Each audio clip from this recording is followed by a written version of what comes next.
नमस्कार. मी लेखक, दिग्दर्शक आणि मिरॅकल्स ॲक्टिंग अकॅडमीचा संचालक प्रमोद प्रभुलकर या व्हिडिओमध्ये सर्वांचं स्वागत करतो. मिरॅकल्स ॲक्टिंग अकॅडमीचे यशस्वी विद्यार्थी नाटक, चित्रपट, टीव्ही ॲड्स, वेब सिरीज, त्याचबरोबर झी मराठी, स्टार प्रवाह, कलर्स मराठी, सन मराठी अशा अनेक चॅनल्सवरती मेन लीड, मीडियम रोल आणि अगदी छोट्या भूमिकांमध्ये पण चमकत आहेत. जसे की मेन लीडमध्ये ऋता दुर्गुळे, किरण गायकवाड, शिवानी बावकर, गिरिजा प्रभू, स्वर्धा ठिगळे, निखिल चव्हाण, निष्ठा वैद्य, दीपकार पारकर, आराध्य लवाटे, प्रियांका देशमुख, रौनक शिंदे, पूर्णिमा डे, विपुल साळुंके, शाश्वती पिंपळीकर, अनया पिंगळे, सुखदा बोरकर, तनिष्का विशे, मंगेश दळवी यासारखे अनेक विद्यार्थी गेल्या 23 वर्षांमध्ये नाट्य चित्रपटसृष्टीत आपलं नाव दिमाखाने चमकवत मिरॅकल्स अकॅडमीचा झेंडा उंचावत आहे. होय, तुम्हालाही शक्य आहे. आमच्याकडे शिक्षणाची, वयाची, दिसण्याची, अनुभवाची अट नाही. डोंट वरी. 8 वर्षाच्या मुलामुलीपासून ते अगदी 80-85 वर्षांच्या आजी आजोबांपर्यंत विद्यार्थी आमच्याकडे शिकायला येतात. मी स्वतः आमचा अभ्यासक्रम इतका छान बनवलाय की आमच्याकडे आलेल्या विद्यार्थ्याला आम्ही ॲक्टर म्हणून घडवतोच. आणि नाट्य चित्रपटसृष्टीचा इतक्या वर्षांचा संपर्क असल्यामुळे आम्ही त्यांना ऑडिशन्सला पाठवतो. आणि जे विद्यार्थी कष्ट करतात, मेहनत करतात, त्यांना नक्कीच मेन लीड किंवा मीडियम रोल किंवा अगदी छोटा रोलही मिळतोच. प्रख्यात निर्माते, दिग्दर्शक आणि अभिनेते सचिन पिळगावकर यांच्या नवरा माझा नवसाचा 1 आणि 2 या चित्रपटांमध्ये आमच्या असंख्य विद्यार्थ्यांनी काम केलेलं आहे. मी लिहून दिग्दर्शित केलेल्या गोडगुपित, नामदार मुख्यमंत्री गणप्या गावडे, फिनिक्स, सुंदर माझं घर आणि यूथ ट्यूब या चित्रपटांमध्ये मेन कलाकारांबरोबरच मिरॅकल्स ॲक्टिंग अकॅडमीच्या विद्यार्थ्यांनी अत्यंत आत्मविश्वासाने काम केलेलं आहे. यूट्यूब या चित्रपटामध्ये मिरॅकल्स अकॅडमीचे 300 विद्यार्थी चमकले होते. त्यात मुख्य भूमिकेमध्ये शिवानी बावकर ही आमची विद्यार्थिनी होती. मिरॅकल्स ॲक्टिंग अकॅडमीचे 6 महिने आणि 9 महिने म्हणजे 24 रविवार आणि 36 रविवार यांचे ॲक्टिंगचे कोर्सेस असतात. महाराष्ट्रामध्ये आमच्या दादर, ठाणे, पनवेल, बोरिवली, विरार, कोथरूड, चिंचवड, कोल्हापूर, नाशिक, सोलापूर इत्यादी ठिकाणी शाखा आहेत. माझ्यासह आमचे सर्व शिक्षक तुम्हाला अत्यंत प्रेमाने हसत खेळत शिकवतात आणि ॲक्टर म्हणून घडवतात आणि नाट्य, चित्रपट, वेब सिरीज, टीव्ही ॲड्स यामध्ये कलाकार म्हणून चमकण्याची संधी प्रदान करतात. मिरॅकल्स ॲक्टिंग अकॅडमीमध्ये ॲक्टर, ॲक्ट्रेसेस, लेखक, दिग्दर्शक, निर्माते येऊन आमच्या विद्यार्थ्यांना मार्गदर्शन करतात. आज कोण मार्गदर्शन करते पाहूया का? चला तर.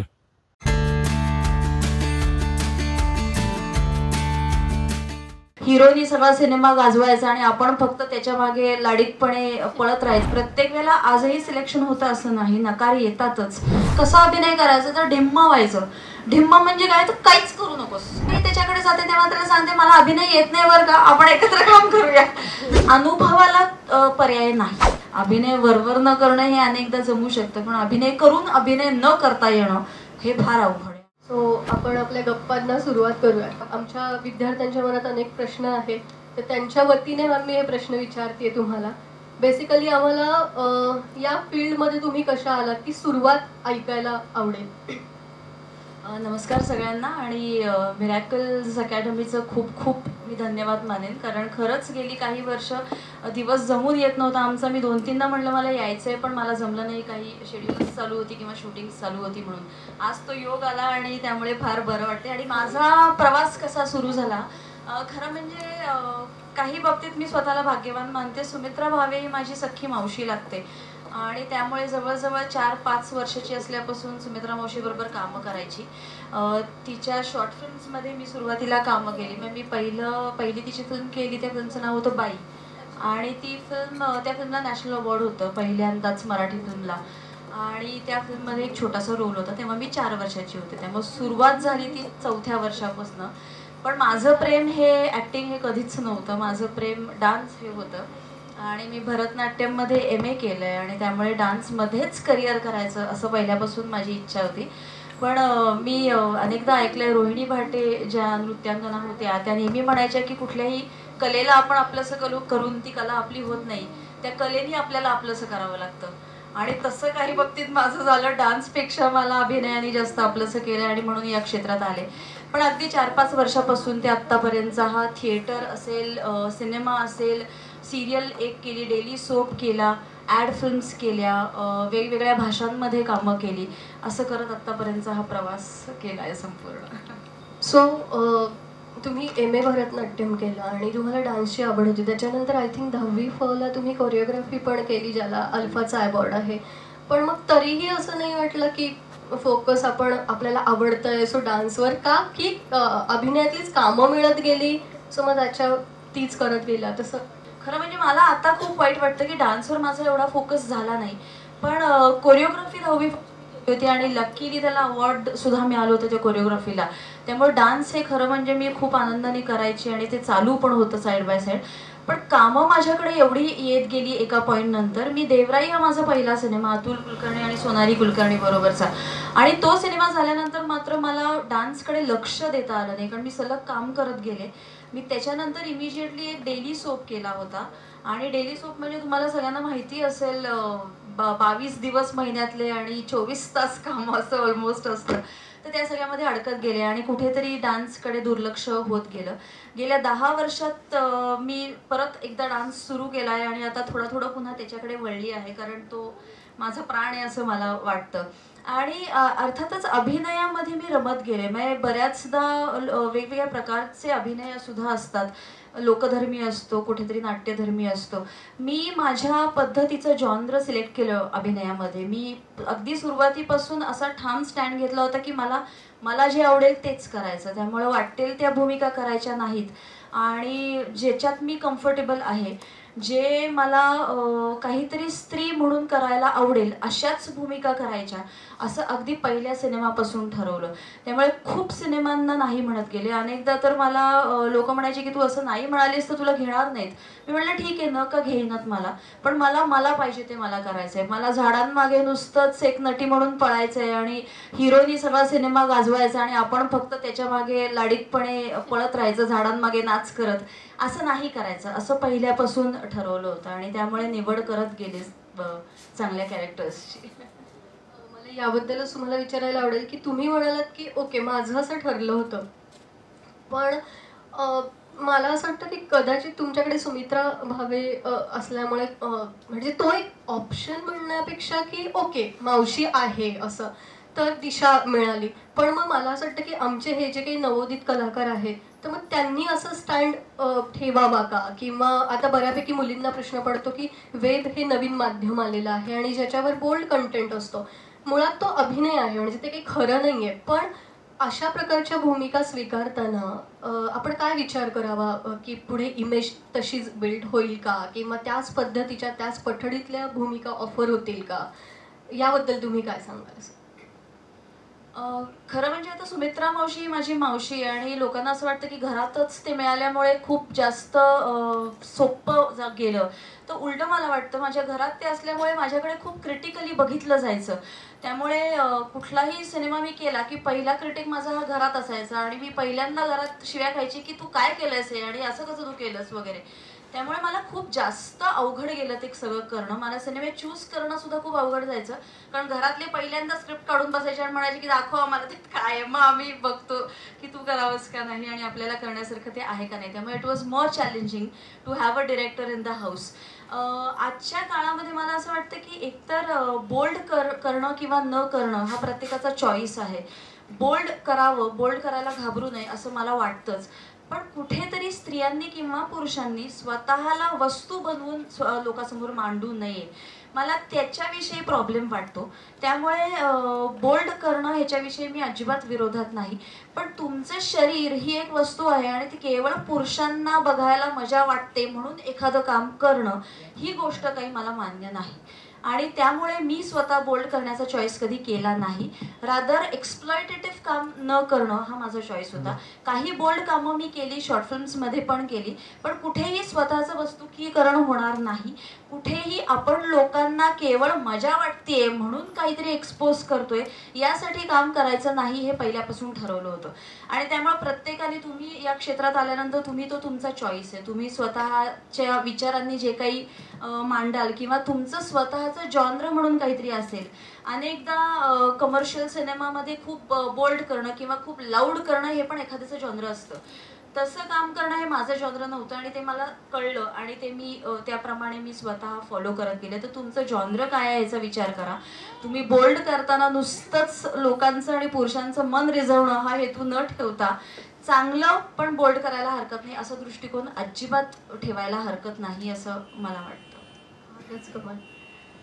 थोडंसं मागे जाऊयात. आय थिंक तुम्ही दुबेजींचं वर्कशॉप केलं, तर एक प्रशिक्षण घेतल्यानंतर काय फरक जाणवला किंवा त्याचा कसा फायदा झाला तुम्हाला? असं खरं म्हणजे अर्थातच प्रशिक्षणाचा फायदा होतो. फक्त दुबेजींचं वर्कशॉप नाही, माझ्या नृत्याचं प्रशिक्षणाचा मला अभिनयाला प्रचंड फायदा झाला. कारण अभिनयाचे वेगवेगळे अंग शिकत गेले मी त्याच्यामध्ये. दुबेजींचं वर्कशॉप हे मात्र आय ओपनर होतं. कारण दुबेजी टिपिकल पद्धतीने शिकवत नाहीत, ते तुम्हाला मोकळं सोडतात, ते तुम्हाला मोकळं करतात. म्हणजे मी पहिल्यांदाच दुबेजींच्या वर्कशॉपमध्ये जाऊन हे शिकले की घाणेरड्या शिव्या द्यायला घाबरायचं नाही. पहिला आमचा दिवस जो होता तो दुबेजींचा क्लास असा होता आमचा की आज तुम्ही घाणेरड्या शिव्या द्यायचे आणि जमत नाही ते इतक्या इझिली. तुम्हाला खूप स्वतःला मोकळं करावं लागतं त्यासाठी. तर ते मी शिकले की मोकळं करणं स्वतःला एक ऍक्टर म्हणून. आणि ऍक्टर म्हणून पहिली गरज ही आहे की तुम्ही कॉन्फिडन्स ठेवणं आणि तुम्ही स्वतःला मोकळं करणं. आणि ते दुबेजींनी मला दिलं. पण अभिनय मी शिकत गेले ते माझ्या अनुभवाने जास्त शिकत गेले. म्हणजे पहिल्या फिल्मपासून ते आजच्या फिल्मपर्यंत मला स्वतःला माझा ग्राफ हा खूप पुढे पुढे पुढे पुढे गेलाय असं वाटतं.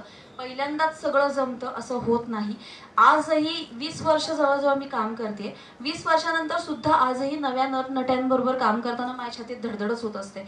आणि प्रत्येक वेळेला मला असं वाटतं की हे कॅरेक्टर आपल्याला जमेल का. तर ते कॅरेक्टर करत जाणं आणि मग कुठेतरी पुन्हा तुम्हाला काहीतरी त्याच्यातून तुम्ही शिकलेले असता तुमच्या कळत न कळत.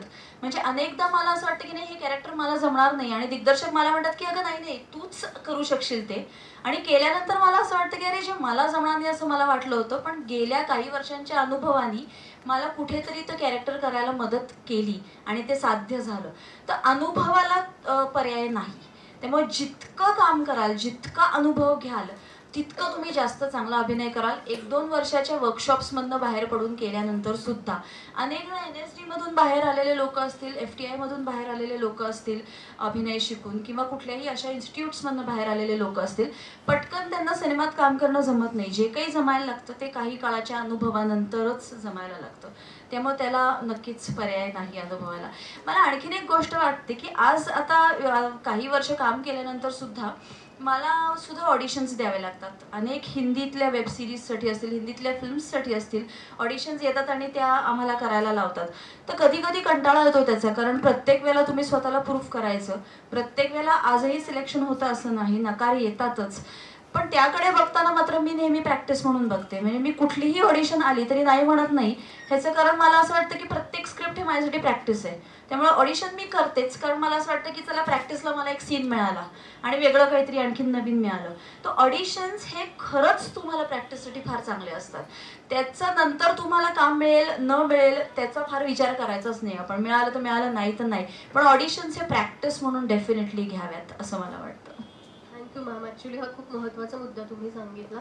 बेसिकली मी हा प्रश्न तुम्हाला विचारणारच होते, कारण की काय होतं, म्हणजे आमचे जे पास आउट झालेले स्टुडंट्स आहेत, काही कामांसाठी, काही प्रोजेक्टसाठी त्यांना फोन केल्यानंतर त्यांचा असा अप्रोच असतो, ऑडिशन कशाला मॅम, माझं ती यूट्यूबवर लिंक आहे ती पाठवतो की तुम्हाला, ते फॉरवर्ड करा, असं असतं. सो हे खूप आमच्यासाठी महत्त्वाचं आहे की अजूनही तुम्हाला ऑडिशन्स देता तुम्ही आणि ज्यातून आपल्याला शिकण्यासारख्या बऱ्याच गोष्टी असतात. सो थँक्यू सो मच हा मुद्दा तुम्ही सांगितल्याबद्दल. दुसरं मला असं म्हणायचं की तुम्ही आत्ता मगाशी उल्लेख केला की नवोदित कलाकार असतील किंवा तरी मला असं होतं की यांच्याबरोबर काम करायचं आहे. तसंच तुम्ही खूप मोठ्या कलाकारांबरोबर पण काम केलं. म्हणजे देवराईपासून तुम्ही सुरुवात केली तर तिथे अतुल कुलकर्णी, सोनाली कुलकर्णी वगैरे असं किंवा मोहन आगाशे वगैरे अशी लोक आहेत की अशा दिग्गजांबरोबर तुम्ही काम केलं, तर असा एखादा अनुभव आहे का की जो माझ्या लक्षात राहिला आणि मला तो काम करताना खूप महत्त्वाचा तो पॉईंट होता, असं काही सांगू शकाल? हो, खरंच खूप चांगल्या लोकांबरोबर काम करायला मला मिळालं. म्हणजे अगदी सोनाली अतुल असतील, त्याहीपेक्षा मोठी नावं म्हणजे मला असं वाटतं की विजय तेंडुलकरांबरोबर मी काम केलं नितळमध्ये. आणि विजय तेंडुलकर हे माझ्यासाठी दैवत होते तेव्हासुद्धा. आणि त्यांच्याबरोबर काम करायची संधी मिळणं हे म्हणजे मला अरे बापरे असं होतं. ते ॲक्टर नाहीत पण ते तरी उत्तम ॲक्टर आहेत. त्यांनी फार उत्कृष्ट काम केलं आहे नितळमध्ये. आणि विजय तेंडुलकरांबरोबरचा मला एक किस्सा आठवतो. नितळच्या वेळेला ते सगळा तो मेकअप असा माझा कोणाचा मेकअप होता संपूर्ण चेहऱ्यावरती.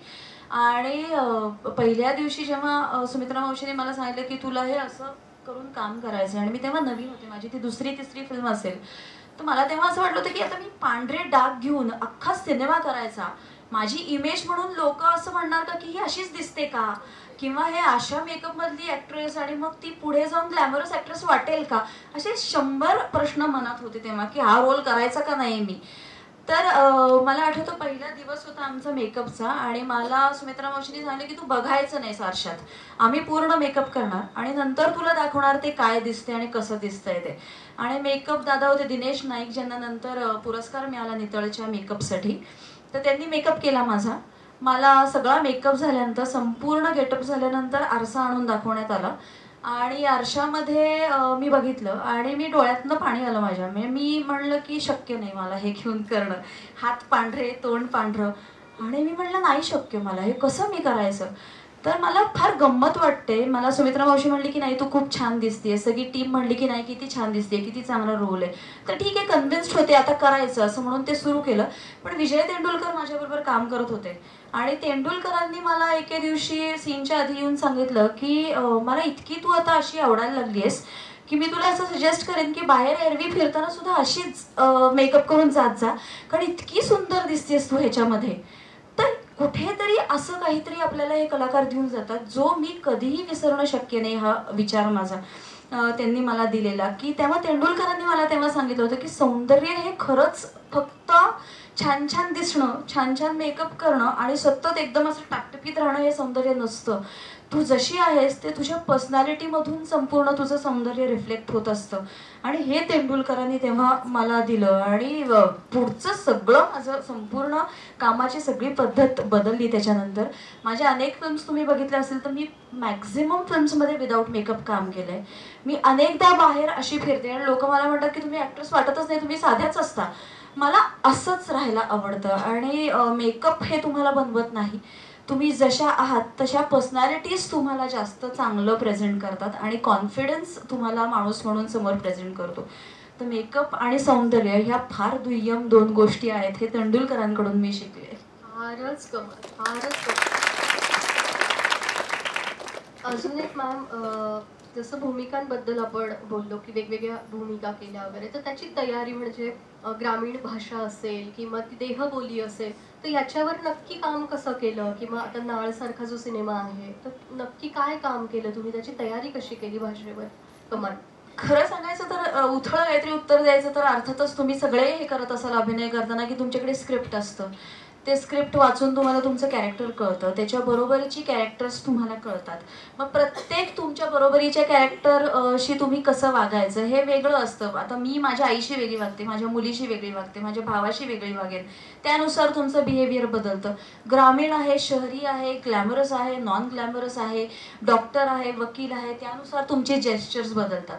हा सगळा अभ्यास तर बेसिकमध्ये आलाच, त्यामुळे त्या अभ्यासाला पर्यायच नाही. दिग्दर्शकांशी मीटिंग्ज असतील ते सगळं असतं. पण मी आत्तापर्यंत सगळ्या ज्या फिल्म्स केल्या, अगदी नाळ असेल, नितळ असेल, सुमित्रा मावशी बरोबरची कुठलीही फिल्म असेल, नागरिक सारखी फिल्म असेल, आमच्या प्रत्येक फिल्मला माझ्या प्रत्येक दिग्दर्शकांनी इन्सिस्ट केलं होतं आणि जे मी आजही करते की स्क्रिप्ट 100 वेळा वाचणं, त्याच्याशिवाय कॅरेक्टर्स कळतच नाहीत तुम्हाला.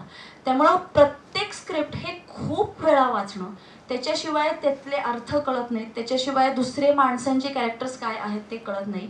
आणि एस्पेशली सुमित्रा मावशीकडे असं फार घडायचं की मी स्क्रिप्टच्या लिखाणापासून तिच्या प्रोसेसमध्ये इन्व्हॉल्ड असायची.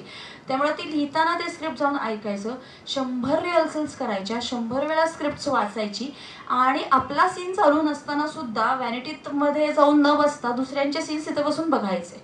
दुसऱ्यांचे सीन्स बघून तुम्हाला खूप शिकता येतं स्वतःच्या सीन्स करताना शिकण्यापेक्षा. त्यामुळे दुसऱ्यांचा अभिनय बघणं ह्याच्या इतकं उत्तम शिक्षण दुसरं कुठलंही नाही. आणि लाईव्ह करताना तर त्याच्यातून तुम्ही खूप अभिनय शिकता. नाळच्या वेळेला मात्र ती सगळी प्रोसेसच वेगळी होती नाळची. आणि थँक्स टू सुधाकर रेड्डी जो दिग्दर्शक आहे आणि नागराज स्वतः सुद्धा. कारण नागराज आणि सुधाकर यांच्याकडे कल्चर असं असतं की तिथे तुम्ही ॲक्टर म्हणून जात नाही, तिथे तुम्ही त्या सिनेमाचा एक भाग म्हणून जाता. सगळे एका लेवलवर काम करत असतात. तिथे कोणीतरी हायरार्की नसते की कोणीतरी मोठं, कोणीतरी छोटं, कोणीतरी मोठा कलाकार, कोणीतरी छोटा कलाकार, असं काही नसतं. तुम्ही सगळे तिथे काम करणारे एकत्र एका लेवलचे कलाकार असतात. आणि नाळच्या वेळेला त्यामुळे आम्ही 25 दिवस त्या गावामध्ये जाऊन राहिलो होतो. 25 दिवस तिथे राहून ती भाषा आपोआप आत्मसात झाली होती. एकच गोष्ट मला त्यांनी करायला लावली होती की मला दूध काढायचं होतं म्हशीचं. आणि मी टिपिकल पुणेरी शहरी मुलगी, इंग्लिश मीडियम्समध्ये शिकलेली, तर मला महिनाभर त्यांनी प्रॅक्टिस करायला लावली होती. त्यामुळे मी महिनाभर एका गोठ्यामध्ये जाऊन रोज म्हशीचं दूध काढत होते तिथे जाऊन. तेवढी प्रॅक्टिस, अशा काही गोष्टींची प्रॅक्टिस त्यांनी मला करायला लावली होती. पण 25 दिवस आम्ही सगळेजण तिथे राहून तिथे जसे आहेत तसे वागत होतो. त्या गावांमध्ये राहत होतो, तिथेच गप्पा मारत होतो, लोकांबरोबर कट्ट्यावर बसून झाडाखाली बसून गप्पा मारायचो. त्यामुळे नकळतपणे ते सगळं आत्मसात झालं होतं. एस्पेशली तो छोटा मुलगा, कारण त्याच्यासाठी नवीन होतं काम करणं. आम्ही त्या मनाने काम केलेले लोक होतो, तर त्याच्यासाठी तो मोकळेपणा आम्हाला हवा होता. त्यामुळं अनेकदा सिरियस सीन असेल माझा त्याच्याबरोबरचा मारामारीचा, त्याला मारण्याचा, तर सुधाकर येऊन मला सांगायचं की अजिबात त्याच्याशी आज तू गोड वागायचं नाहीस, त्याच्याशी स्ट्रिक्टलीच वागायचं. त्यामुळे सकाळपासून मी श्रीसमोर तेच बेरिंग घेऊन असायची की माझ्याशी आज बोलायलाच येऊ नकोस, तू असं वागतोस, तू तसं वागतोस, तू परवा असं केलंस, मी नाही तुझ्याशी बोलणार. आणि आपोआप तो सगळा सिरियसनेस मग त्याच्यामध्ये यायचा. मग तो सीन मारण्याचा खरंच असा असायचा की श्रीच्या डोळ्यात पाणी यायचं. आणि मी खरंच त्याला धरून अशा पद्धतीने ओरडायची की तो नंतर मला म्हणायचा की तू अशी का वागलीस माझ्याशी. मग मी त्याला म्हणायची मोठा झाला की कळेल तुला की मी त्याशी अशी का वागले. ते इतकं ते सिन्सिअरली आणि इतकं ते जीव ओतून सगळं केलं होतं नाळमध्ये. फारच की ते पडद्यावर दिसतं. आणि दुसरं म्हणजे आता हे जे बघितलं तर बऱ्यापैकी सिनेमांमध्येच काम केलं किंवा शॉर्ट फिल्म्स असं. तर मालिका जे कमी करण्याचं म्हणजे ते ठरवून केलं की मालिकेत काम कमी करूयात की काय, नक्की काय होतं? म्हणजे थोडंसं ठरवून केलं होतं. मी एक सिरियल केली, वर्षभर केला एक डेली सोप. मी साम TV होता तेव्हा 10 वर्षांपूर्वी, आणि मी तेव्हा लीड होते त्याची. आणि दिवसाला 13 सीन्स 14 सीन्स असे आम्ही करायचो, ज्याची मला अजिबात सवय होती. मी थिएटरमध्ये काम केलं होतं, मी फिल्म्समध्ये काम केलं होतं, तेही महिना प्रॅक्टिस करून खूप स्क्रिप्ट वाचून अशा पद्धतीचं काम केलं होतं. त्यामुळे मी सिरियल्सच्या जगात काही प्रमाणात रमले नाही. मला आत्ताचा सीन हसण्याचा आणि एकदम लगेच तुम्ही इमोशन बदलून तुम्ही रडण्याचा सीन करायचा, पुन्हा पुढचा सीन काहीतरी वेगळाच, हे काही मला फारसं झेपायचं नाही. मी त्या वातावरणात रमले नाही. त्यामुळे काही वर्ष मी गॅप घेतली, मी सिरियल नाही करायची असं ठरवलं. पण आत्ताचं सिरियलचं जग आणि तेव्हाचं सिरियलचं जग याच्यात खूप फरक आहे. आता स्क्रिप्ट्स चांगली असतात, आता दिग्दर्शक खूप जास्त चांगले आहेत सिरियल्सचे. म्हणजे मधुराणीची सिरियल आई कुठे काय करते ती खरंच चांगली सिरियल आहे. मी मध्ये सुद्धा मधुराणीला भेटले तेव्हा मी म्हटलं की मी फक्त एकच सध्या सिरियल फॉलो करते, ती म्हणजे आई कुठे काय करते. कारण ते सिरियलमधला कंटेंट चांगला आहे, त्या सिरियलमध्ये काम करणारे सगळे खूप चांगले आहेत, ते उत्तम काम करतात. आणि अशा पद्धतीचे सिरियल्स बघायला आवडतात, अशा पद्धतीचे सिरियल्स काम करायला आवडतात. पण त्याच्यामध्ये एक मोठ्या वेगळ्या प्रकारचं डिवोशन लागतं. मग मी म्हणलं तसं 22 दिवस महिन्यातले तुम्हाला द्यावे लागतात, तुम्हाला बाकी कामं करता येत नाहीत. आणि तशा पद्धतीचं मला करणं शक्य नव्हतं, कारण फिल्म्स मी खूप करत होते. त्यामुळे फिल्म्समध्ये बिझी असल्यामुळे सुद्धा सिरियल्सना एवढा वेळ देऊ शकले नाही. आणि त्यामुळे काही प्रमाणात फिल्म्सचा चॉईस केला मी आधी सिरियल्सपेक्षा. तुम्ही आता बोलताना थिएटरचा उल्लेख केला.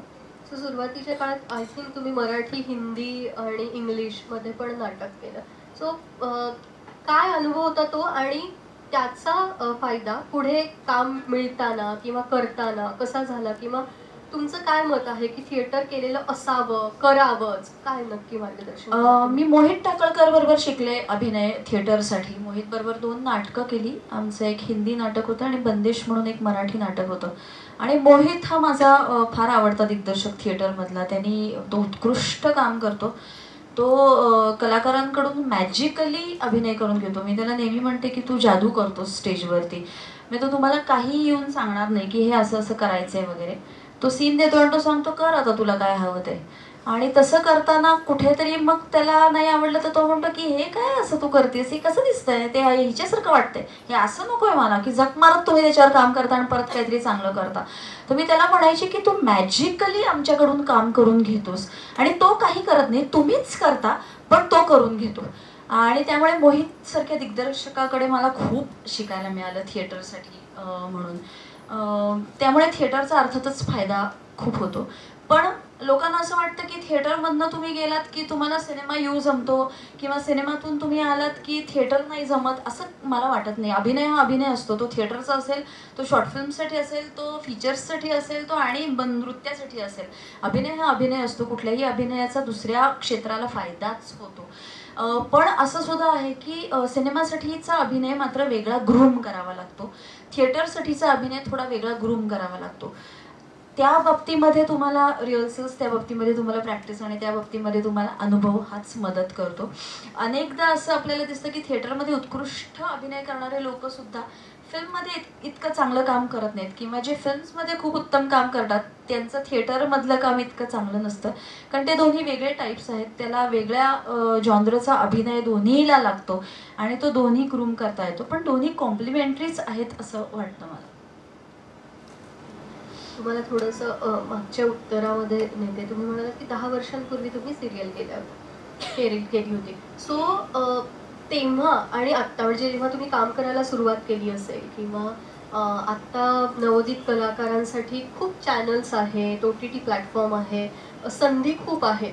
सो तुम्ही सुरुवात केली तेव्हाचं काम मिळवणं आणि आत्ता काम करणं किंवा रादर तुम्ही पण ऑडिशन देणं म्हणा किंवा आधी कसं होतं की प्रोडक्शन हाऊसला जाणं किंवा ऑडिशन व्हायच्या, आता असं होतं की सोशल मीडियावरून पण कळतात ऑडिशन. सो कशी संधी आहे ती किंवा त्याचा तुम्हालाही आणि नवोदित कलाकारांनाही कसा फायदा होतो किंवा काय फरक आहे आधी आणि आत्तामध्ये? खरं तर आता खूप सोपं झालंय असं मला वाटतं. सोपं पण झालंय आणि खूप कॉम्पिटिशन पण वाढली आहे. दोन्ही आहे. मी जेव्हा काम सुरू केलं तेव्हा कामं इतकी इझिली मिळणं सोपं नव्हतं. लोकांपर्यंत पोचणं सोपं नव्हतं. तेव्हा सोशल मीडिया नव्हतं. तेव्हा तुम्हाला स्वतःला प्रमोट करण्यासाठी अशी काही माध्यमं नव्हती. लोक तुमचा सिनेमा बघायचे आणि सिनेमा बघितल्यानंतर तुम्हाला अप्रोच व्हायचे किंवा जेव्हा तुम्हाला दिग्दर्शक भेटायचे तेव्हा त्या दिग्दर्शकांकडे जायचं, त्यांना सांगायचं मला तुमच्यावर काम करायचं आहे, त्यांना स्वतंत्रपणे फोटो पाठवायचे आणि त्यांना कन्व्हिन्स करायचं की मी अशी दिसते, मी असं काम करू शकते. अशा पद्धतीने खूप स्ट्रगल जास्त करायला लागायचा. आजकाल ॲक्टर्स पटकन एखादा व्हिडिओ शूट करतात, फेसबुकवर टाकतात, इन्स्टावर टाकतात, ज्याच्यातून तुम्ही हजारो लाखो लोकांपर्यंत ऑलरेडी पोहोचलेले असता. इतकं तेव्हा ते सोपं नव्हतं. आता इझी झालंय ते. ऑडिशन्ससुद्धा तेव्हा सुरुवात जेव्हा मी केली तेव्हा प्रत्येक वेळेला मी पुण्यात कायम राहिले. मुंबईला जायचं, तिथे राहायचं, तिथे जाऊन त्या प्रत्येक प्रोडक्शन हाऊसमध्ये जायचं, त्यांच्याकडे जाऊन ऑडिशन्स करायच्या, फिरायचं संपूर्ण. तेव्हा तो एक खूप मोठा टास्क असायचा, खूप मोठे कष्ट होते त्याच्यामध्ये. आज ऑडिशन्ससाठी तुम्हाला फोन्स येतात, तुम्ही घरच्या घरी ऑडिशन्स करता आणि पाठवून देता.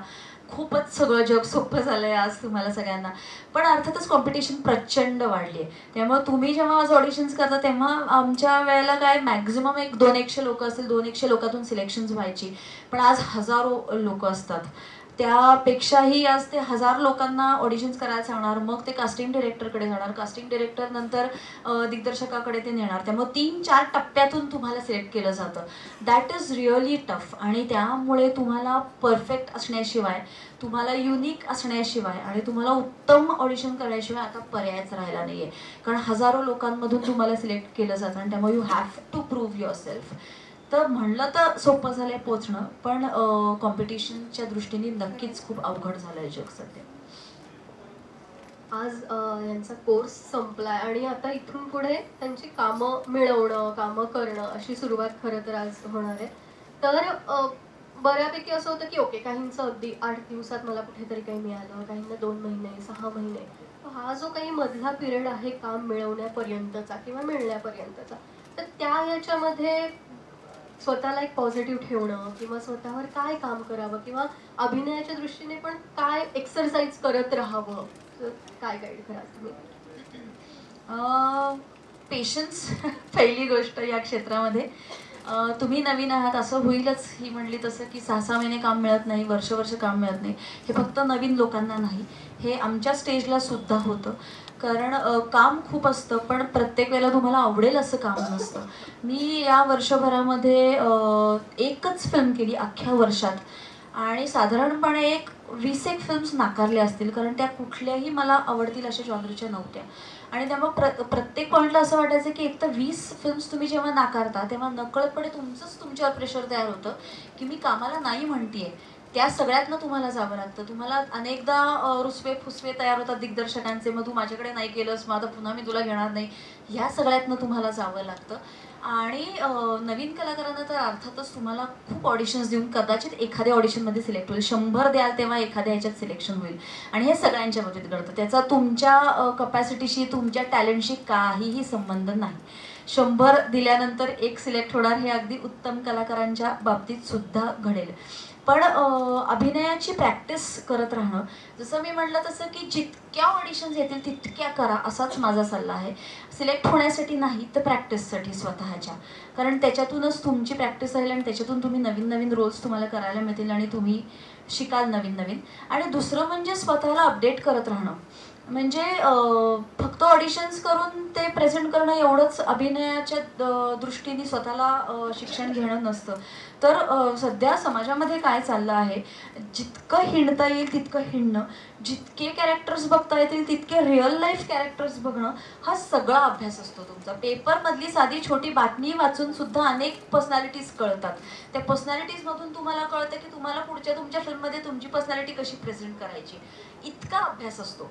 त्यामुळे फक्त ॲक्च्युअल अभिनय करणं नाही तर समाजामध्ये स्वतःला अपडेटेड ठेवणं, खूप वाचणं, खूप प्रॅक्टिस करणं, हे इतर वेळेला तुम्हाला करायलाच लागेल. आणि ते केलं तरच जेव्हा ऑडिशन येईल तेव्हा तुमचं आपोआप ब्रेन तयार झालं असेल की तुम्हाला तेव्हा आपोआप कळतं की इथे मी हे वापरू शकते, इथे मी ते वापरू शकते, हा ती मी चाळीतली बाई बघितली होती ती अशी वागायची, हे आपोआप तुमच्याकडे येईल. त्यासाठी वेगळा मग त्या कॅरेक्टरसाठी जाऊन अभ्यास करायची वेळ येणारच नाही. पण त्या दृष्टीने एरवी प्रॅक्टिसेसमध्ये राहणं आणि जितक्या शक्य तितके ऑडिशन्स करणं, आणि नाही सिलेक्ट झालात तर त्याच्यात स्वतःचा काहीही दोष नाही, त्याच्यात या सध्याच्या कॉम्पिटेटिव्ह जगाचाच दोष आहे. कॉन्फिडन्स ठेवून पुढे पुढे पुढे जात राहणं, नक्की कधी ना कधी तुमच्या वाट्याला चांगलं काहीतरी येईल असा विश्वास ठेवणं आणि प्रॅक्टिस करत राहणं. थँक्यू.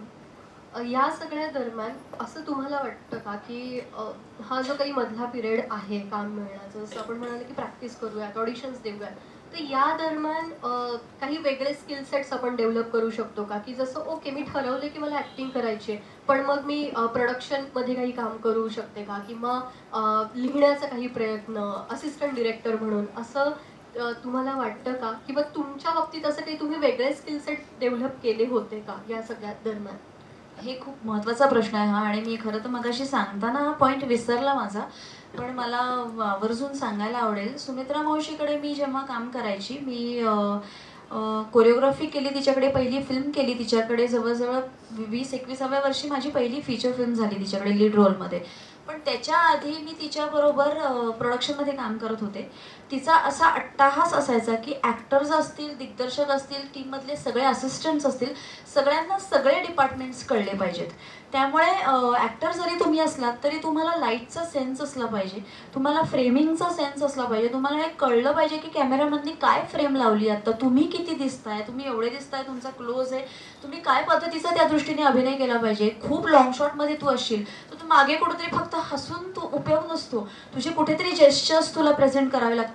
त्या दृष्टीने तुम्हाला कॅमेराचा सेन्स असला पाहिजे, लाईट चेहऱ्यावर कसा घ्यायचा ह्याचा सेन्स असला पाहिजे, कॉस्ट्युम्स आणि प्रॉपर्टी डिपार्टमेंटचा सेन्स असला पाहिजे. प्रॉपर्टी ही फार मोठी गोष्ट आहे अभिनय करताना. तुमच्या हातामध्ये काय वस्तू आहे, त्याचा तुम्ही वापर कसा करता हे तुम्ही शिकलाच असाल सगळ्या अभिनय करताना. त्या गोष्टी शिकल्या पाहिजेत आणि त्यासाठी प्रत्येक डिपार्टमेंटची माहिती पाहिजे, प्रत्येक डिपार्टमेंटमध्ये काम केलं पाहिजे आणि सिनेमा क्षेत्राची ओव्हरऑल माहिती असली पाहिजे. हे ग्रूम करायची अर्थातच गरज आहे. आणि त्याच्या व्यतिरिक्त अर्थातच मग ॲक्टर म्हणून तुम्हाला स्वतःचं फिटनेस ठेवणं ही फार मोठी गोष्ट आहे. नाही मी अशीच जाट राहणार आणि मी तरी मला कामं मिळाली पाहिजेत हे म्हणणं सोपं नाही इतकं. मिळतीलही कदाचित कामं, अनेक कलाकार आहेतच आपल्याकडे की ते जसे आहेत तसे त्यांनी यशस्वी स्वतःला केलेलं आहे, पण तरीही त्यासाठी मेहनत घ्यावीच लागते. फिटनेस हा बेसिक ॲक्टरचा हे आहे. शरीर हे तुमचं माध्यम आहे प्रेझेंट होण्याचं, त्यामुळे त्याला पर्याय नाही. त्याच्यासाठी कष्ट घेत राहणं हा एक मोठा हे आहे. तुम्हाला नृत्य येत असेल, तुम्हाला गाणं येत असेल तर ते definitely it is an additional asset. ते जर येत नसेल तर ते करत राहणं सायमल्टेनियसली, ह्या सगळ्या गोष्टींवर कामं करत राहिली पाहिजेत. आणि अगदीच मी स्वतः मेकअप आणि या गोष्टींना महत्त्व दिलं नाही, पण ज्यांना त्या पद्धतीच्या जॉनरमध्ये कामं करायचे आहेत, मेकअप हा खूप मोठा भाग आहे. आणि उत्तम दिसणं, तुम्हाला पाहिजे तसं त्या कॅरेक्टरसाठी साजेसं दिसणं, ह्याच्यासाठी सुद्धा तुमचा अभ्यास असला पाहिजे. अनेकदा फिल्म्समध्ये मी जेव्हा जाते तेव्हा मेकअपमन एक फ्लॅट काहीतरी मेकअप करतात, तर मला तिथे जाऊन भांडावं लागतं मेकअपमनशी की हा काढ मेकअप, मला असा मेकअप नको आहे, मला हे असं करून दे. तर असं करून दे म्हणजे काय हे तुम्हाला माहिती पाहिजे. त्यासाठी मेकअपचं शिक्षण घेणं सुद्धा गरजेचं आहे. तुम्हाला माहिती पाहिजे की नाही, मला इथे ब्लश लावू नकोस, मला या ह्याच्यामध्ये मला लिपस्टिक नको आहे, मला या ह्याच्यामध्ये हा अशा पद्धतीचा ग्लॉसी मेकअप हवा आहे, मला इथे नॅचरल टोन हवा आहे, ह्याचं ज्ञान तुम्हाला पाहिजे. तर तुम्ही दुसऱ्याला सांगू शकाल, मेकअपमधलं सांगू शकाल की मला असा गेटअप पाहिजे. ते सगळं स्वतः ग्रूम करणं, या गोष्टी तर केल्याच पाहिजेत सध्याच्या काळामध्ये. थँक्यू. थोडासा वेगळा म्हणजे की अभिनयासाठी किंवा ॲक्टरसाठी आता आधी पोर्टफोलिओ करणं खूप हे होतं, पण आता मोबाईलचेच कॅमेरे इतके छान आले तर बऱ्यापैकी प्रश्न पडतो की पोर्टफोलिओ करणं कितपत गरजेचं आहे, किंवा काय याच्यावर तुम्ही मार्गदर्शन कराल आमच्या सगळ्या नवोदित कलाकारांना? खरं सांगू का, मी फार चुकीची व्यक्ती आहे हा प्रश्न विचारायला. मी सोशल मीडियावर ॲक्टिव्ह नाही, मी पोर्टफोलिओज कधी केले नाहीत. आणि मी ह्याच्या विरोधात आहे की तुम्ही पोर्टफोलिओज करायचे, खूप मेकअप करून काहीतरी फोटो काढायचे आणि ते लोकांना पाठवायचे, आणि प्रत्यक्षात बघितलं तर सगळ्या दिग्दर्शकांना असं वाटतं यार फोटोच वेगळी दिसत होती, इथे वेगळीच दिसते. त्यामुळे मी त्याच्या फार अगेन्स्ट आहे. हा प्रश्न तुम्ही दुसऱ्या कोणाला विचारा, मी त्याच्या अगेन्स्ट आहे. पण सध्याचा काळ असा आहे की तुम्हाला काही प्रमाणात ते केलं पाहिजे. निदान असं तरी केलं पाहिजे की मेकअप केल्यानंतर मी अशी दिसते, मी रिअल लाईफमध्ये अशी दिसते. खोटं स्वतःला प्रेझेंट करू नका. जे तुम्ही दिसू शकता त्या वेगवेगळ्या पद्धतीने पोर्टफोलिओज तयार करून लोकांसमोर मांडा. कारण तुमच्यासाठी तुम्ही झिरोतून सुरू करणार आहात, तुम्ही लोकांपर्यंत पोहोचलेले नाही आहात. मी काही प्रमाणात लोकांपर्यंत पोहोचले होते जेव्हा सुमित्रा मावशीने मला प्रेझेंट केलं होतं. माझ्यासाठी एक प्लॅटफॉर्म तयार होता. तुम्हाला झिरोतून सुरू करायचं आहे, त्यामुळे पोचणं लोकांपर्यंत कसं, ह्याचा तुमचा काहीतरी स्वतःचा अजेंडा असलाच पाहिजे आणि तरच तुम्ही पोचाल. पण मला फार गंमतशीर गोष्ट ही वाटते, सध्या हे खूप रील्सचं जग सध्या आहे आणि मला सगळेजण असं म्हणतात की त्याशिवाय आपल्याला कामं मिळत नाहीत, वेब सिरीजमध्ये काम मिळत नाही. मला अनेक तरुण मुलं माझ्याबरोबर जी कामं करतात ती असं म्हणतात की अगं तू रील कर, त्याशिवाय काम मिळत नाही. तर मी नुकतंच एक फिल्म केली माई स्पेशल म्हणून, ती अजून यायची आहे माझी फिल्म. पण त्याच्यामध्ये माझ्याबरोबर ही सगळी पुण्याची, मी नावं नाही घेत आता, पण पुण्याची सगळी नाटकवाली आणि सिनेमावाली मुलं होती. आणि मला ती दाखवायची की हे बघ मला इतके लाईक्स आहेत, माझे इतके फॉलोअर्स आहेत, तुझे किती आहेत. मी म्हणायची एकही नाही बाबा. मग तो मला म्हणायचा की असं कसं, याच्याशिवाय कामं मिळत नाहीत गं. तर मी त्याला म्हटलं तू या वर्षात किती फिल्म्स केल्यास. तर तो मला म्हणला की नाही गं मला एक फिल्म केली, मला कामं हवी आहेत. म्हटलं मी या वर्षात 20 फिल्म्स केल्या, कुठलेही रील्स नाही आहेत माझे इन्स्टावर माझे फॉलोअर्स नाही आहेत, मी सोशल मीडियावर ॲक्टिव्ह नाही आहे. तर मी त्याला म्हटलं की खरंच याचा फायदा होतो का उत्तम अभिनयाचा आणि तुम्ही लोकांसमोर चांगल्या दिग्दर्शकांकडे पोचणं ह्याचा फायदा होतो. तर तो म्हणायचा की नाही मला हे तुझं मान्य नाही आहे, पण माझा स्वतःचा अनुभव असा आहे की त्याचा काही संबंध नाही. तुम्ही 100 रील्स करा, तुम्ही चांगले कलाकार नसाल, तुम्ही लोकांपर्यंत पोचला नाहीत तर त्याचा काहीही फायदा नाही. त्यामुळे उत्तम स्वतःला ग्रूम करणं, तुमचं टॅलेंट ग्रूम करणं, एवढाच एक पर्याय तुमच्याकडे आहे. आणि ॲक्टर हा शिकून ॲक्टर तयार होतो. मला अगदी 100% या गोष्टीवर विश्वास आहे. खूप आपल्याकडे ॲक्टर्स असेल की ते असे बॉन्ड चांगले टॅलेंटेड ॲक्टर्स आहेत, पण तुम्ही ग्रूम करून उत्तम ॲक्टर होऊ शकता, ह्याचा माझा 100% माझा विश्वास आहे त्या गोष्टीवर. अगदी इरफान खान वगैरेंसारख्या मी मुलाखतीमध्ये वाचत होते, ऐकत होते. त्याच्यामध्ये सुद्धा इरफानसारख्या ॲक्टर्सनी सुद्धा असं म्हटलेलं आहे की I am not a born actor, आणि मी ग्रूम केलं स्वतःला. आणि त्यामुळे ग्रूमिंगवर विश्वास ठेवा आणि स्वतःला ग्रूम करत राहा, एवढा एकच पर्याय आहे. तुम्ही आत्ता म्हणालात की म्हणजे तुम्ही काय म्हणतात, ग्रूम करा, स्वतःवर काम करा आणि या पद्धतीने तुम्ही पोहोचा. पण मॅम म्हणजे मग प्रश्न पडतो आम्हाला की मग आम्ही कसं पोहोचायचंय, आम्ही ऑडिशनच देऊन पोहोचायचंय का सोशल मीडियाचा आम्ही काहीच म्हणजे वापर न करता, म्हणजे हा प्रश्न आहे आम्हाला की आम्ही कसं पोहोचायचं चांगल्या डिरेक्टर पर्यंत, किंवा ओके आम्ही ही कामं करतो आहोत किंवा ते काय पर्याय असू शकतो ह्याच्यावर. म्हणजे मला मान्यच आहे किंवा आम्हाला मान्य आहे की सतत रील करून आणि हे करून तुम्ही तेवढंच करून तुम्ही पोहोचू नाही शकत, पण मग हा जो मधला मार्ग आहे तो कसा आम्ही हे करायचं, म्हणजे तिथपर्यंत कसं पोहोचवायचं आमचं काम.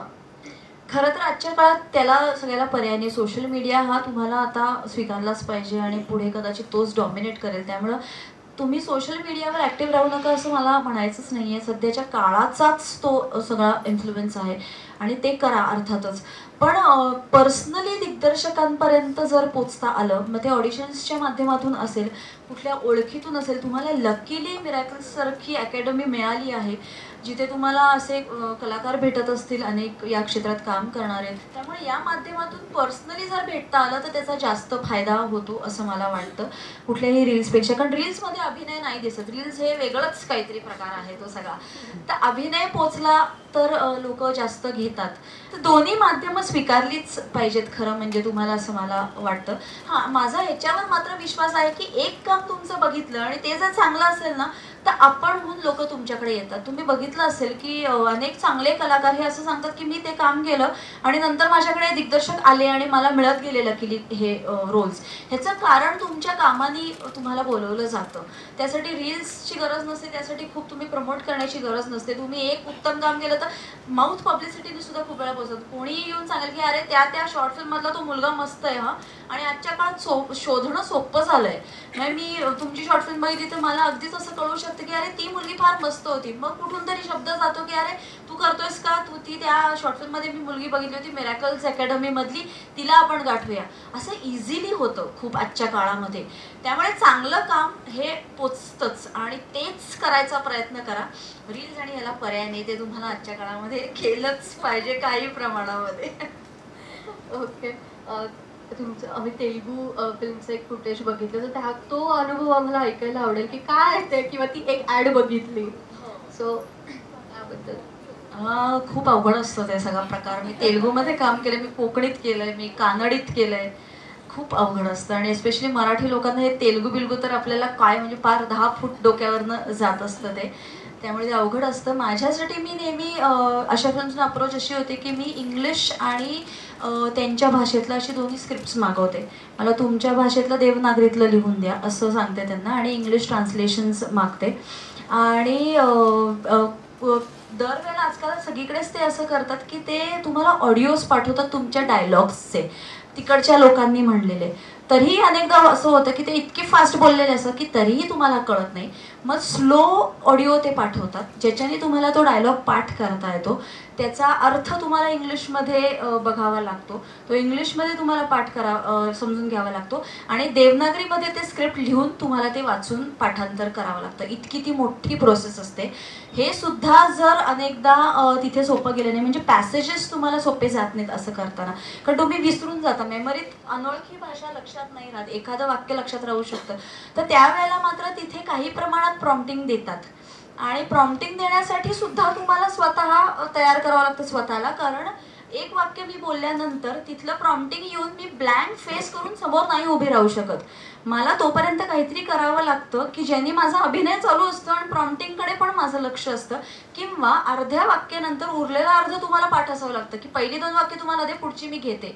तर त्याचा अभ्यास खूप करावा लागतो, पाठांतर प्रचंड करावं लागतं. मेमरी चांगली ठेवण्याला पर्यायच नाही ॲक्टर्सना. पहिली गोष्ट मेमरी चांगली असलीच पाहिजे आणि ते या सगळ्या फिल्म्सना फार करावं लागतं, परदेशी फिल्म्सना. म्हणजे मला तर अनेकदा असं जाणवायचं की सेटवरती तेलुगू फिल्मच्या एस्पेशली जॉर्ज रेड्डीच्या वेळेला कोणीच तिथे मराठी लोक नव्हते. त्यांना अनेकदा इंग्लिश पण चांगलं बोलता येत नाही, त्यांना हिंदी पण चांगलं ते लोक बोलू शकत नाहीत चांगलं. त्यामुळे ते फक्त तेलुगूमध्ये इंटरॅक्ट करायचे आणि मी ब्लँक व्हायची. म्हणजे मला जेव्हा ओके रोल असं म्हणायचे तेव्हा मला मी जे शिकवलंय, जे सांगितलंय ते करायची आणि मग दिग्दर्शक म्हणायचं की नाही आत्ता हे नाही करायचं, आत्ता हे करायचंय. मग मी त्याला सांगायचे मला कसं कळेल. तर ते म्हणायचे अरे आम्ही तेच बोलत होतो. मी म्हणायचे अरे तुम्ही बोलताय पण मला काहीच कळत नाहीये तुम्ही काय बोलताय ते. इतकं झिरो असतं तुम्हाला त्यांच्या कल्चरमध्ये काम करणं. दुसरं म्हणजे मला तिथे ट्युटर्स त्यांनी दिले होते, त्यामुळे प्रत्येक सीनच्या आधी व्हॅनिटीमध्ये बसून ट्युटर येऊन माझे रिहर्सल्स घ्यायचे. म्हणजे लहान मुलांकडनं पाठांतर करून घ्यायचं तसं तो ट्युटर येऊन माझ्यासमोर बसून माझ्याकडनं पाठांतर करून घ्यायचं डायलॉग्सचं. आणि इतर वेळेला मग मी त्यांच्या भाषेतले शब्द लिहून काढायचे. म्हणजे जेव्हा मोकळा वेळ मिळायचा तेव्हा त्याला सांगायचे की पाणी दे तुम्ही कसं म्हणता, हॅलो कसं म्हणता, मग मला आत्ता हे जमत नाही कसं म्हणता, मग मी हे काम कसं करू कसं म्हणता, मग स्क्रिप्टला तुम्ही तुमच्या भाषेत काय म्हणता, ह्याची डिक्शनरी तयार करायची मी, की ज्यांनी इतर वेळेला ते आपापसात बोलते त्यातलं काहीतरी तरी तुमच्या कानावर पडावं. असा मोठा टास्क असतो जेव्हा तुम्ही वेगळ्या भाषेमध्ये काम करता तेव्हा. त्यामुळे it's a very hard work. 4 वाक्य जरी असेल तरी त्याच्यामागे खूप हार्ड वर्क आहे. आणि आता एवढं सगळं काम केलं, एवढ्या सगळ्या भूमिका केल्या, तर त्यातली अशी जवळची किंवा लक्षात राहिलेली किंवा माझं फार आवडतं काम आहे असं काही एखादं की त्यातून मला खूप शिकायला मिळालं किंवा ती खूप जवळची भूमिका माझ्यासाठी? अशा खूप आहेत माझ्या जवळच्या भूमिका, पण त्यातल्या त्यात मला जे काम करायला मजा आली अशा 2 फिल्म्स आहेत माझ्या. आणि ते एक म्हणजे संहिता सुमित्रा मावशीची आणि दुसरी म्हणजे नाळ. संहिता यासाठी की संहितामध्ये 2 रोल्स करायचे होते मला. एक आजच्या काळातली मॉडर्न दिग्दर्शिका आणि एक अगदी पार स्वातंत्र्यपूर्व काळातली महाराणी अशी ती करायची होती. आणि राणी करणं इतकं सोपं नव्हतं, कारण मी एका मध्यमवर्गीय घरात शिकलेली मुलगी आणि पार अगदी तो कॉन्फिडन्स मिळवण्यापासून ते ती ऐट अशी ठेवण्यापर्यंत सगळं मला माझ्यात आणायचं होतं. भाषेचा लहेजा असेल किंवा आजूबाजूला नोकर चाकर असतील तर त्यांच्याकडे काय पद्धतीने तुम्ही बघता, इथपासून ते राजा राणींचं सगळं संपूर्ण पोश्चरमधलं ग्रूमिंग असतं ते आणायचं होतं सगळं मला. आणि त्यामुळे तो रोल आणि इकडे अगदी साधी रोजची मती कॅज्युअली अगदी कॅज्युअल बोलणारी आणि साधे असे डायलॉग्स बोलणारी अशी दिग्दर्शिका, हे 2 कॉन्ट्रास्ट होते. त्यामुळे ते करायला मला फार मजा आली. त्यामुळे संहिता हा माझा खूप आवडता सिनेमा आणि मी कोणी पाहिला नसेल तर रेकमेंड करेन तो सिनेमा बघा. फार सुंदर सिनेमा आहे तो. खूप कमी लोकांपर्यंत पोहोचला तो सिनेमा, पण it's a very beautiful film. ती फिल्म बघा. आणि दुसरं म्हणजे नाळ. नाळ हा सिनेमा माझ्यासाठी जवळचा होता, कारण नाळमध्ये मी जगली आहे नाळ असं मला वाटतं. एरवी मी सिनेमांना जाते, आम्ही ॲक्टिंग करतो, अभिनय करतो, एक 15 दिवस तिथे असतो, घरी येतो आणि ते विश्व विसरून जातो. नाळ हे विश्व मी जगले होते. आम्ही तिथे 25 दिवस राहिलो होतो. माझं शूटिंग नसलं, 4-5 दिवस सुट्टी असली तरी आम्ही तिथेच असायचो आणि गावात हिंड, कट्ट्यावर बसून गप्पा मार. मग संध्याकाळच्या वेळेला नागराज सण माझा सीन नसेल तर आम्ही तिथे पारावर बसून एकमेकांच्या कविता ऐक आणि छान काहीतरी आयुष्याविषयी बोल, असं सगळं तिथे करायचं. त्यामुळं नाळ ही जगले मी. मला नागराजचं खरंच कौतुक वाटतं. तो फार चांगला अभिनेता आहे. खरं म्हणजे अभिनेता तसा पाहिला तर ग्रूम्ड ॲक्टर नाही, पण तो फार इझी आणि चांगला अभिनय करतो. आणि मला पहिल्याच दिवशीचा माझा अनुभव आठवतो. एक सीन आम्ही करत होतो आणि मी केला तो सीन आणि मी त्याला म्हणलं की आपण परत एक टेक घेऊ, कारण फंबल झालं आहे माझं एके ठिकाणी. तर तो म्हणला नाही परत नाही घेणार मी टेक. मी म्हणलं का? तो म्हणला कारण मला फंबल्स आवडतात. मी म्हणलं म्हणजे? तर तो म्हणला फंबल्स हे खूप नॅचरल दिसतात आणि तू अभिनय करायचाच नाही आहेस इथे. तर मला हे फार तेव्हा इंटरेस्टिंग वाटलं होतं. तर मला त्यांनी काय दिलं तर तो मला म्हणला अभिनय नकोच करूस, अभिनय केलास तर मला नाही आवडणार तुझं काम, तेव्हा अभिनय न करणं. तेव्हा आजही मी त्याच्याकडे जाते तेव्हा त्याला सांगते मला अभिनय येत नाही बरं का, आपण एकत्र काम करूया. तर अभिनय न करणं हे जमावं लागतं अशा दिग्दर्शकांकडे. आणि मग अगदी ते फंबल जरी असलं तत्पप्पा झालं तरी तो ते ठेवायचा. तो म्हणायचा तो टेक पाहिजे मला, तुझं फंबल झालेलं टेक, इतकं ते नैसर्गिक आलं पाहिजे. आणि तो अभिनय सुद्धा तशा पद्धतीने करता यायला पाहिजे तर तुम्ही खरे ॲक्टर. अभिनय वरवर न करणं हे अनेकदा जमू शकतं, पण अभिनय करून अभिनय न करता येणं हे फार अवघड आहे. आणि ते त्या फिल्ममधनं मला शिकता आलं. आणि त्यामुळे नाळ ही एक दुसरी जवळची फिल्म माझ्या. फारच भारी, फारच भारी. असं वाटतं की मॅम खूप गप्पा मारायच्यात पण वेळेअभावी ते मला सतत असं होतं की जायचं निघायचं तुम्हाला. म्हणून शेवटचा प्रश्न, जसं तुम्ही म्हणालात की नागराज सरांबरोबर काम करताना असं झालं की ओके अभिनय नकोच करू, नॅचरल जे आहे ते. सो म्हणजे आता तुम्ही एवढ्या दिग्दर्शकांबरोबर काम केलं, तर तुम्ही नक्की कशा प्रकारचे ॲक्टर आहात? म्हणजे की एक असतं की मी सरेंडर आहे डिरेक्टरला, तू म्हणशील तसं उभं राहा. सो काही असं असतात की स्वतःचे काही क्रिएटिव्हिटीज आणि ह्या सगळ्या गोष्टी करणार. तर का मोल्ड होता, अच्छा इथे असं तिथे तसं, म्हणजे नक्की काय तुमच्या कामाची पद्धत काय आहे? मला वाटतं मी मोल्ड होणारी आहे काही प्रमाणामध्ये, आणि काही प्रमाणामध्ये प्रत्येकाला तसं करावंच लागतं, कारण ॲक्टर्ससाठी फार अवघड असतं जग. म्हणजे दिग्दर्शक हा त्याचं जॉनर घेऊन त्याची टीम तयार करून त्याच्या पद्धतीने काम करत असतो. तुम्हाला मात्र वेगवेगळ्या दिग्दर्शकाकडे काम करत राहावं लागतं. मी सुमित्रा मावशीकडे जाते तेव्हा मला सर्व गोष्टी वेगळ्या असतात. मी जेव्हा परी सारखी फिल्म करते तेव्हा मला सगळं वेगळं असतं. मी जेव्हा जॉर्ज रेड्डी सारखी फिल्म करते तेव्हा वातावरणापासून दिग्दर्शकाच्या चॉईसेसपासून सगळं वेगळं असतं. तेव्हा तुम्हाला झकमारत मोल्ड करावं लागतं. मला आठवतं की सुमित्रा मावशीकडे आलो, नागराजकडे आलो, अशा दिग्दर्शकांकडे आलं की तो सांगतो की नाही अभिनय नाहीच करायचा. मग तुम्ही अगदी कपाळावर आठी घालून जरी काही बोललात तरी ती मला सांगितली ती कपाळावरची आठी काढ. तर मी म्हणायची अगं ते नॅचरली आलेलं नाही, मला तेवढं सुद्धा नको आहे असं सुमित्रा मावशी सांगायची. मग मी आणि अमृता सुभाषनी एक फिल्म केली होती बाधा नावाची. तर तेव्हा आम्ही चेष्टा करायचो की सुमित्रा मावशीने आम्हाला दोघींना असं सांगितलं होतं की कसा अभिनय करायचा, तर ढिम्म व्हायचं. ढिम्म म्हणजे काय, तर काहीच करू नकोस असा अभिनय. तर आम्ही दोघी म्हणायचो म्हणजे आता मी डिम्म राहायचंय का, किती म्हणायचे हो डिम्म, तू अभिनयच करू नकोस असं तिच्याकडे करायला लागायचं. पूर्ण झिरोत यायला लागायचं तुम्हाला. आणि तेच मला आठवतं जॉर्ज रेड्डी सारखी फिल्म करताना ते मला असं सांगायचे नाही मॅम और लाऊड चाहिए, थोडा और लाऊड करो. तर तिथे तुम्हाला काही प्रमाणात चढवून ते असं लाऊड करावंच लागतं तेलुगू सारख्या फिल्ममध्ये, कारण ते लोकांना लाऊडच आवडतं. त्या पद्धतीने तुम्हाला मलाच काय तर तुम्ही कुठेही गेलात तरी तुम्हाला सुद्धा त्या ह्याच्यामध्ये तुम्हाला थोडंसं मोल्ड व्हावं लागतं. किंवा सिरियल्समध्ये सुद्धा तुम्हाला फटाफट इमोशन्स द्यावे लागतात. तिथे तुम्हाला थांब जरा, मला 5 मिनिटं दे, मला रडण्यासाठी जरा वेळ हवा. हे असं काही चालत नाही. तुझ्या डोळ्यातून खटकन तिथे पाणी आलंच पाहिजे. त्यांच्याकडे एवढा वेळच नसतो. तिथे तुम्हाला तेवढा त्या पद्धतीने मोल्ड व्हावं लागतं की आलंच पाणी तिथे डोळ्यामध्ये. सुमित्रा मावशीसारखा दिग्दर्शक, नागराज असेल, बाकी अनेक असे रिअलिस्टिक दिग्दर्शक असतील, ते तुम्हाला वेळ देतात. ते तुम्हाला ते रोल आत्मसात करायला सांगतात. आणि तिथे तुम्हाला असं म्हणता येतं की मी थोडं मेथड ॲक्टिंग ज्या पद्धतीने केलं जातं तसं मी थोडंसं आणते ते सगळं आणि मग तू शॉट घे. पण सिरियल्समध्ये तसं नाही करतात, ॲड फिल्म्समध्ये तसं नाही करतात. ॲड फिल्म्सचं एक वेगळं जॉनर आहे पूर्ण. काही सेकंदांमध्ये तुम्हाला करेक्ट ते एक्सप्रेशन द्यावं लागतं, तो क्षण तयार करावा लागतो, ते आणखीन वेगळं. त्यामुळे तुमच्याकडे फीचर फिल्म जेव्हा असते तेव्हा तुमच्याकडे 2-2.5 तास असतात. तुमच्याकडे साधारणपणे 50-60 सीन्स असतात, ज्याच्यामध्ये तुम्ही पहिल्या सीनपासून ते शेवटच्या सीनपर्यंत त्या कॅरेक्टरला ग्राफ देऊ शकता, हळूहळू ते कॅरेक्टर चढवू शकता. एखाद्या सीनमध्ये जरी तुमचा अभिनय तितका चांगला झाला नाही तरी एखादा सीन तुम्ही उचलून घेऊ शकता आणि फायनल इम्पॅक्ट तुमचा हा असा असतो की अभिनय तू चांगला केलायस. पण ॲड फिल्म्समध्ये असं चालत नाही. तुम्हाला 2 शॉट्स असतात, तेही काही सेकंदांचे. झक मारत तुम्हाला तेवढंच द्यावं लागतं, तेच द्यावं लागतं जे दिग्दर्शकांना हवं आहे ते, आणि ते बेस्टच द्यावं लागतं. त्यामुळे तिथे आणखीन एक वेगळा चॅलेंज असतो ॲड फिल्मचा. तेव्हा तुम्हाला मोल्ड व्हावंच लागतं प्रत्येक ठिकाणी वेगवेगळ्या पद्धतीने. आणि म्हणूनच ऑडिशन्स आणि प्रॅक्टिसेस हेल्प्स. पर्याय. थँक्यू सो मच मॅम, खूप माहिती दिली आम्हाला, म्हणजे आम्हाला खूप उपयोगी पडेल नक्की.